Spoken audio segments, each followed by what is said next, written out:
اور یہ چیز ہمیں معلوم ہونی چاہیے، اس وطن کو آزاد کرانے کے لیے، اس ہندوستان کو آزاد کرانے کے لیے مسلمانوں نے کتنی مشقتیں اٹھائی، کتنی تکالیفیں اٹھائی، ہمیں یہ معلوم ہونی چاہیے۔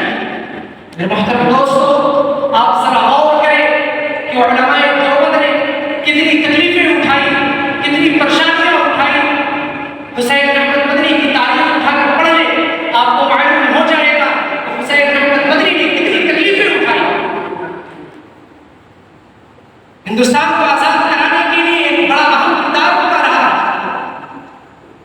اور آج یہ وقت کے فرعون جو بیٹھے ہیں یہ کہتے ہیں مدرسے میں پڑھنے اور پڑھانے والے طلباء علماء یہ دہشت گرد ہیں۔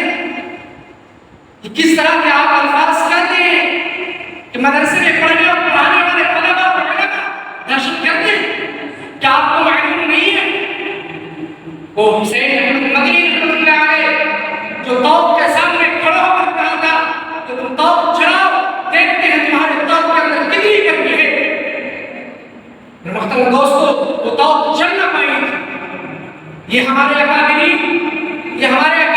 کے جگر میں جو گرمیاں تھیں، انہوں نے ہندوستان کو آزاد کرایا، انگریزوں کی چنگل سے اس ہندوستان کو آزاد کروایا۔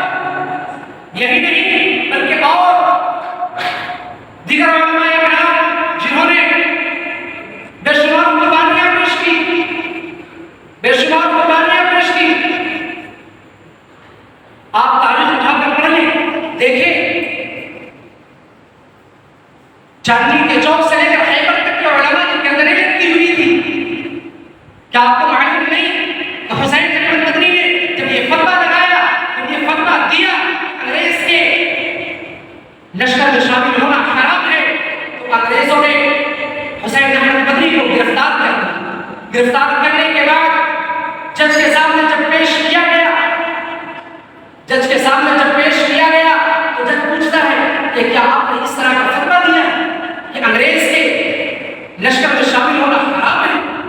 حسین احمد مدنی کہتے ہیں کہ فتویٰ دیا کیا ہوتا ہے، میں دیتا ہوں، میں یہ دعویٰ سے کہتا ہوں اور کہتا رہوں گا، جب تک میرے قلب میں سانس باقی ہے تب تک میں یہ کہتا رہوں گا کہ انگریز کے لشکر میں شامل ہونا حرام ہے۔ انگریز کہتا ہے آپ یہ جو کہہ رہے ہیں اس کا نتیجہ کیا ہوگا آپ کو معلوم ہے؟ حسین احمد مدنی اپنی گٹھڑی کو کھول کر اس سے